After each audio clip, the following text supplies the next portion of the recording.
আছেন? এই তো আলহামদুলিল্লাহ আছি কোনরকম। আপনার নাম ঠিকানা একটু বলেন।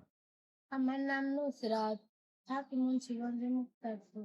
মুক্তারপুর। হুম। আচ্ছা, তো নুসরাত বোন, এই যে ক্যামেরার সামনে কেন আসছেন বোন? একটা ভালো মনের মানুষ পাওয়ার জন্য, বিয়ে-শাদী বসার জন্য ক্যামেরার সামনে। আচ্ছা বোন, এই যে ক্যামেরার সামনে আসলে কি ভালো মনের মানুষ পাওয়া যায়? একটু জোরে বলবেন, হ্যাঁ?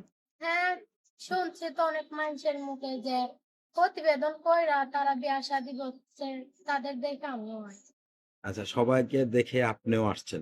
আসলে আপনি তো দেখতে অনেক সুন্দর, পরীর মতো দেখতে। তো এই আপনার তো বিয়ে এমনি হওয়ার কথা। ক্যামেরার সামনে আসতে হয়?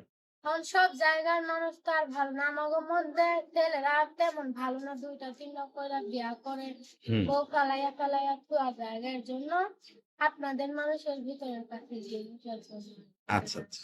তো এই যে আমাদের মাধ্যমে যেই মানুষগুলা, সেগুলো কি ভালো হবে না খারাপ হবে কিভাবে চিনবেন? ভালো হোক বা খারাপ হোক এখন তাদের বিষয়। এখন আমাগো মধ্যে খারাপ, সবাই খারাপ হুম। দেখি। এর জন্য আমাগো মধ্যে মানুষদের ভালো লাগে না এই বইলা প্রতিবেদন সামনে। আচ্ছা, আপনার মা-বাবা আছে?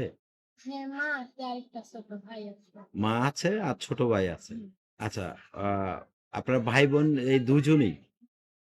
আচ্ছা, বাবা কি হয়েছে? বাবা আরেকটা বিয়া করে না চইলা গেছে। আরেকটা বিয়ে করে চলে গেছে।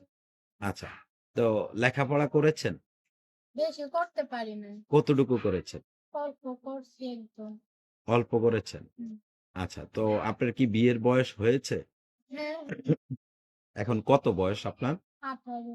18 হুম, না আরো বেশি? 18 আরেকটু বছর। কম? হ্যাঁ? কম মানে বেশিও না 18 বছর আমার বয়স। 18ই? হুম। আচ্ছা। তো আসলে এই যে মানে ভালো মনের মানুষ বলতে মানুষ তো অনেক রকমের আছে। আপনি কেমন চাচ্ছেন? চাচ্ছি যে সে যেরকমই হোক শুধু আমাকে বুঝবে, আমার পাশে দাঁড়াইবে, কখনো প্রতারণা করবে না। এরকম একটা মানুষ হইলেই হইল। আচ্ছা। তো বেশি টাকা পয়সা আলা চাচ্ছেন? হুম, না, না, বেশি টাকা পয়সা লাগবে না। সে ৪ টা ডাইল ভাত খাওয়াইয়া হইলো আমারে বাসায় বসাইয়া খাওয়াইয়া রাখবে এরকম মানুষ হইলেই হয়। আচ্ছা, মানে বাড়ি-গাড়ি চাচ্ছেন না। কি চাচ্ছেন একটু বলেন তো?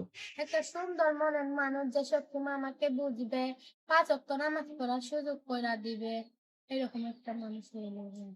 আচ্ছা। এই যে ৫ ওয়াক্ত নামাজ পড়েন, এখন কি নামাজ পড়েন আপনি? হ্যাঁ, পড়ি। আচ্ছা। তো আসলে সেই লোকটার বয়স কেমন হতে হবে? আপনার তো যেমনই 18। হোক বয়স, বয়স যেমনই হোক। মানে যেমন বলতে তারপর তো একটা নির্ধারিত আছে। যেহেতু আপনি অল্প বয়সের একটা মেয়ে, তাই না? কারণ যেরকমই বয়স হোক ভালো মানুষ হইলে তো বয়সের তো কোনই নাই। আচ্ছা, যদি একটা রিক্সা চালক কিংবা ভ্যান চালক আসে আপনাকে বিয়ে করার জন্য? আসুক সে তো আমারে যে ডাইল ভাত খাওয়াইয়া হইলো বসাইয়া খাওয়াইবে না ৫ ওয়াক্ত নামাজ পড়ার সুযোগ কইরা দিব। আসুক সমস্যা তার নেই। মানে রিক্সা চালক, ভ্যান চালক যেই হোক মন ভালো হতে হবে। হুম, আচ্ছা। আপনার নাম জানি কি বললেন? নুসরাত। নুসরাত। দর্শক, আপনারা শুনলেন আসলে নুসরাতের কথাগুলো। বাবা নেই। আসলে বাবা থাকলে হয়তোবা আজ ক্যামেরার সামনে আসতে হইতো আ আসা লাগতো না। তো এই গরিব বোনটা হয়তো বিয়ে-শাদির জন্য আসছে, আর না হলে একটু সাহায্য সহযোগিতার জন্য আসছে। আপনারা দেখে যদি আপনাদের ভালো লাগে, তাহলে তাকে একটু সাহায্য করবেন, সহযোগিতা করবেন। বিয়ে-শাদির দায়-দায়িত্ব YouTube কর্তৃপক্ষ নেয় না। আপনারা আপনাদের নিজ দায়িত্বে তাদেরকে বিয়ে-শাদী করবেন এবং কি তাদের সাথে সরাসরি যোগাযোগ করবেন। YouTube কর্তৃপক্ষ এই ধরনের কোনো দায়-দায়িত্ব নেয় না। তা আমরা তার ফোন নাম্বারটা বলে দিব। আপনার ফোন নাম্বারটা আপনি বলতে পারেন? আমরা বলে দিব? আচ্ছা।